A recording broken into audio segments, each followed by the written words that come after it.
જય હિન્દ વિદ્યાર્થી મિત્રો, સ્વાગત છે તમારું આજના વિડીયોની અંદર. અને આજે આપણે જોવાના છીએ ધોરણ 10ના વિજ્ઞાન વિષયની જે અસાઇનમેન્ટની સિરીઝ શરૂ હતી તેનું પ્રશ્નપત્ર નંબર 4 વિભાગ ડી. તો શરૂ કરીએ આજના વિડીયોને. તમારો પહેલો પ્રશ્ન છે, પ્લાસ્ટર ઓફ પેરિસ કેવી રીતે બને છે તેનું રાસાયણિક નામ અને સૂત્ર જણાવો, તેના ઉપયોગો જણાવો. બનાવટની વાત કરીએ તો જ્યારે જીપ્સમ એટલે કે ચીરોડીને 373 કેલ્વિન તાપમાને ગરમ કરવામાં આવે છે ત્યારે તે પાણીના અણુઓ ગુમાવી અને પ્લાસ્ટર ઓફ પેરિસ બને છે. એટલે આ રીતની કંઈક પ્રક્રિયા તમને જોવા મળે, અથવા તો આ નીચેની પ્રક્રિયા છે એ તમને જોવા મળે. આમ પ્લાસ્ટર ઓફ પેરિસ છે એ કેલ્શિયમ સલ્ફેટનો હેમી એટલે કે અડધો હાઇડ્રેટ છે, જેમાં 2 Ca2+ અને 2 SO4 આયનો સાથે પાણીનો એક અણુ જોડાયેલો હોય છે. પ્લાસ્ટર ઓફ પેરિસ સફેદ પાવડર છે અને પાણી સાથે મિશ્ર કરતાં તે સખત ઘન પદાર્થ જીપ્સમની અંદર ફેરવાય છે. એટલે કે જે જીપ્સમ છે બરાબર, એને જ્યારે 373 કેલ્વિન તાપમાને ગરમ કરવામાં આવે ત્યારે તમને આ રીતની કંઈક રચના છે જોવા મળે. અથવા તો જીપ્સમ છે બરાબર, 373 કેલ્વિન તાપમાને તમે જ્યારે એને ગરમ કરો ત્યારે CaSO4 × 1/2 H2O મળશે બરાબર, જેને આ અડધો એટલે કે એને હેમીહાઇડ્રેટ કહેવાય પાણીનું. એટલે જે CaSO4 એટલે કે કેલ્શિયમ સલ્ફેટ સાથે જોડાઈ ગયેલો હોય અને બાજુમાં 1 અને 1/2 H2O જે વાયુના સ્વરૂપમાં એમાંથી મુક્ત થશે, અને આને આપણે પ્લાસ્ટર ઓફ પેરિસ કહીએ છીએ બરાબર. તો આ પ્લાસ્ટર ઓફ પેરિસ હવે રિટર્ન પ્રક્રિયા થઈ છે, રિવર્સ બરાબર, રિટર્ન નહીં પણ રિવર્સ પ્રક્રિયા, ત્યારે એમાંથી શું બની જાય છે, જીપ્સમ. ઉપયોગો છે, પહેલું બાંધકામ ઉદ્યોગોમાં તથા પ્લાસ્ટરમાં થાય. બીજું ફ્રેક્ચર થયેલા હાડકાની સાચી સ્થિતિમાં ગોઠવવા માટે પ્લાસ્ટર તરીકે ઉપયોગ થાય. ત્રીજું દાંતના ચોકઠા માટેના બીબો બનાવવા માટે. ચોથું છે રમકડા અને પૂતળા બનાવવા માટે. પાંચમું બ્લેકબોર્ડ પર લખવાનો ચોક બનાવવા માટે. છઠ્ઠું પ્રયોગશાળામાં સાધનો અથવા તો પાત્રોને હવાચુસ્ત કરવા માટે તેનું પ્લાસ્ટર લગાડાય છે. નેક્સ્ટ ક્વેશ્ચન જોઈએ. નીચેના પ્રશ્નોના ઉત્તર લખો, જેમાં પહેલો પ્રશ્ન છે, જમીનમાં પીએચનું મહત્વ સમજાવો. તો કે વનસ્પતિના તંદુરસ્ત વિકાસ માટે વિશિષ્ટ પીએચ મર્યાદાની જરૂરિયાત હોય છે. જે જમીનની પીએચ 6.5 થી 7.3ની વચ્ચે હોય તેવી જમીનમાં છોડની વૃદ્ધિ અને વિકાસ સારો થાય છે. આથી ખેડૂત એસિડિક જમીનને તટસ્થ કરવા જમીનમાં લાઇમ એટલે કે CaO કેલ્શિયમ ઓક્સાઇડ ઉમેરે છે, અને બેઝિક જમીનને તટસ્થ કરવા જમીનની અંદર જીપ્સમ એટલે કે CaSO4 × 2H2O ઉમેરે છે. બીજો પ્રશ્ન છે, તટસ્થીકરણની પ્રક્રિયા કોને કહે છે? 2 ઉદાહરણ આપો. તો કે જે પ્રક્રિયામાં એસિડ અને બેઝ વચ્ચે પ્રક્રિયા થઈ ક્ષાર અને પાણી બને છે તે પ્રક્રિયાને તટસ્થીકરણ પ્રક્રિયા કહે છે. દાખલા તરીકે NaOH + HCl બેઝ અને એસિડ ભેગા મળે અને NaCl + H2O ક્ષાર અને પાણી બનાવે. એવી રીતના બેઝ અને એસિડ ભેગા મળે, રેડી, પોટેશિયમ હાઇડ્રોક્સાઇડ અને સલ્ફ્યુરિક એસિડ, ત્યારે એ શું બનાવે છે, આ રીતના એક ક્ષાર અને બીજું પાણી. તો ટૂંકમાં તટસ્થીકરણ પ્રક્રિયાને નીચે પ્રમાણે છે એ દર્શાવી શકાય. એસિડ + બેઝ ગીવ્સ ક્ષાર + પાણી. નેક્સ્ટ ક્વેશ્ચન ઉપર જાય. ઇથેનોલનું ઓક્સિડેશન સમજાવો. ઇથેનોલના ભૌતિક ગુણધર્મ અને ઉપયોગ લખો.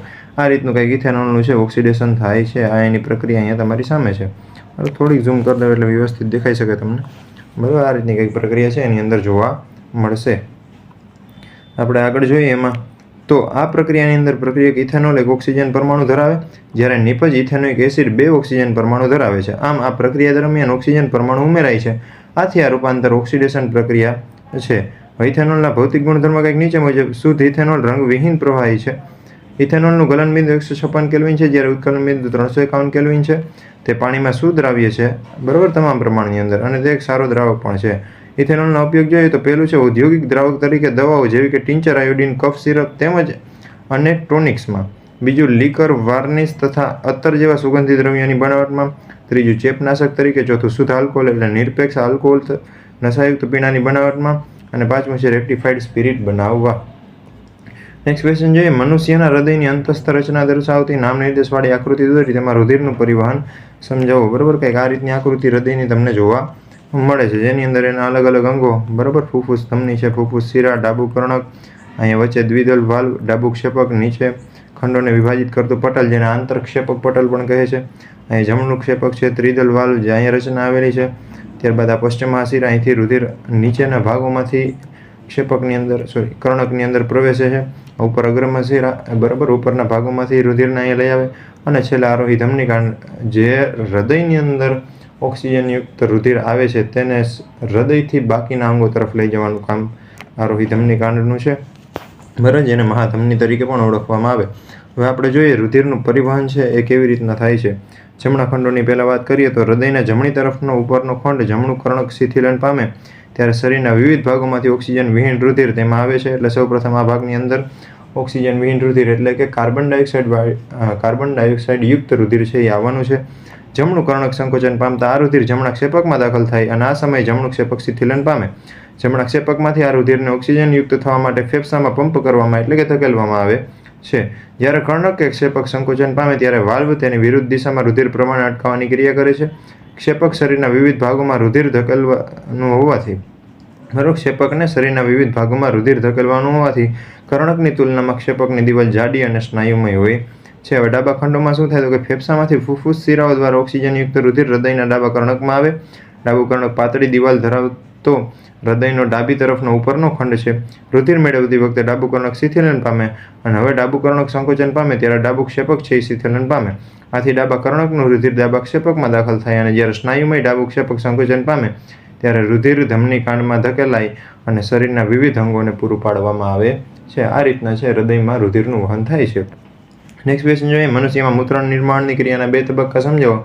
જેમાં પહેલો છે અતિ સૂક્ષ્મ ગાળણ. તો કે મૂત્રપિંડ ધમનીઓ દ્વારા મૂત્રપિંડમાં આવતા રુધિરમાં ઉત્સર્ગ દ્રવ્ય હોય છે. આ રુધિર બાઉમેનની કોથળીના રુધિર કેશિકા ગુચ્છમાંથી પસાર થાય છે. દબાણથી રુધિર કેશિકા ગુચ્છમાં પસાર થતું રુધિર ગળાય છે અને આ પ્રક્રિયાને અતિ સૂક્ષ્મ ગાળણ કહે છે. બીજું છે પુનઃ શોષણ. તો મૂત્રપિંડ નલિકા એટલે ઉત્સર્ગ એકમના ગૂંચળામય ભાગમાંથી જેમ જેમ ગાળણ પસાર થાય છે તેમ ગાળણમાંથી વધારાનું પાણી, ગ્લુકોઝ, એમિનો એસિડ, ખનિજ દ્રવ્યો વગેરે નલિકાની દિવાલના કોષો દ્વારા રુધિર કેશિકાઓના રુધિરમાં શોષણ પામે છે. તેને પુનઃ શોષણ કહે છે. પુનઃ શોષણ ક્રિયા બાદ વધેલા પ્રવાહીમાં ઉત્સર્ગ દ્રવ્યો જ હોય છે. તેને મૂત્ર કહે છે અને આ રીતે મૂત્રપિંડ નલિકામાં મૂત્રનું નિર્માણ છે એ થાય છે. નેક્સ્ટ ક્વેશ્ચન ઉપર જાય તો છેલ્લી પાટલી પર બેઠેલા વિદ્યાર્થીને બ્લેકબોર્ડ પરનું લખાણ વાંચવામાં તકલીફ પડે. આ વિદ્યાર્થીની આંખની ખામી છે એ કઈ હશે, મીન્સ કે એ કઈ ખામીથી પીડાતો હશે અને એનું નિવારણ આકૃતિ દોરી અને જણાવો. તો જોઈએ કે છેલ્લી પાટલી પર બેઠેલા વિદ્યાર્થીને બ્લેકબોર્ડ પરનું લખાણ વાંચવામાં તકલીફ પડે એટલે કે દૂરની વસ્તુને સ્પષ્ટપણે જોઈ શકતો નથી. તો આ વિદ્યાર્થી આંખની ખામી જે છે બરાબર, એટલે કે આ વિદ્યાર્થી જે આંખની ખામીથી પીડાય છે એ ખામી છે લઘુ દ્રષ્ટિની ખામી. હવે આંખના લેન્સની વક્રતા વધારે હોવાથી અથવા નેત્રપટલ અને આંખના લેન્સ વચ્ચેનું અંતર વધારે હોવાથી વ્યક્તિમાં લઘુ દ્રષ્ટિની ખામી સર્જાય છે. આ કારણને લીધે દૂરની વસ્તુમાંથી આવતા કિરણો નેત્રપટલ પર કેન્દ્રિત થતા નથી પરંતુ નેત્રપટલની આગળ કેન્દ્રિત થાય છે. અર્થાત વસ્તુનું પ્રતિબિંબ નેત્રપટલ ઉપર રચાતું નથી.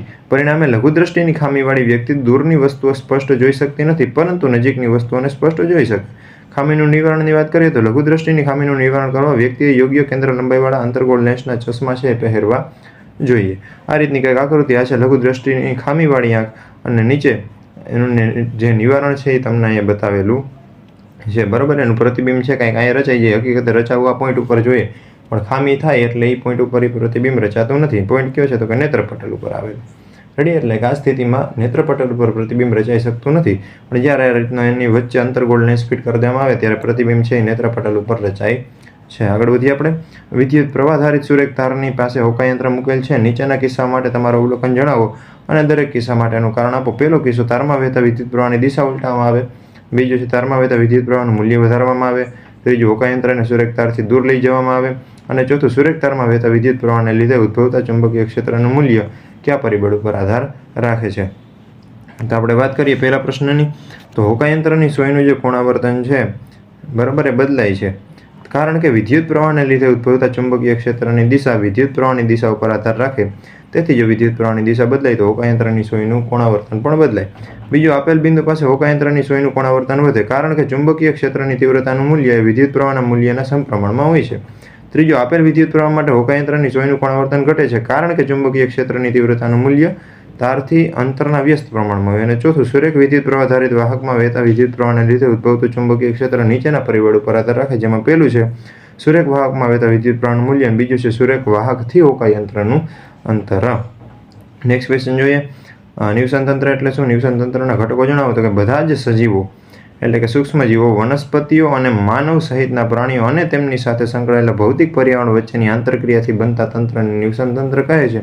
2 ઘટકો ધરાવે છે જેમાં પહેલા આવે અજૈવિક ઘટકો. તો કે નિવસન તંત્રના બધા જ નિર્જીવ ઘટકો છે એ અજૈવિક ઘટકોમાં સમાવિષ્ટ છે. અજૈવ ઘટકો તરીકે ભૌતિક ઘટકો જેવા કે તાપમાન, વરસાદ, ભેજ, પવન, ભૂમિ, પ્રકાશ, ખનિજ દ્રવ્ય વગેરેનો સમાવેશ થાય. જ્યારે જૈવિકની અંદર નિવસન તંત્રના બધા જ સજીવ ઘટકો છે એની અંદર સમાવિષ્ટ છે. સજીવોને તેમની ખોરાક અથવા તો પોષણ મેળવવાની પદ્ધતિના આધારે ઉત્પાદકો, ઉપભોગ્યો અને વિઘટકોના સમૂહ છે. તેમના નિર્વાહ હેતુથી પર્યાવરણની અંદર પોષણ સંબંધોની રચના થાય જેમાં પહેલા છે ઉત્પાદકો. આ સજીવો સૂર્યપ્રકાશ તેમજ ક્લોરોફિલની હાજરીમાં અકાર્બનિક પદાર્થમાંથી શર્કરા અને સ્ટાર્ચ જેવા કાર્બનિક સંયોજનનું નિર્માણ કરે. ઉદાહરણ છે કેટલાક પ્રકાશ સંશ્લેષક બેક્ટેરિયા, વિવિધ પ્રકારની લીલ અને બધી જ લીલી વનસ્પતિઓ.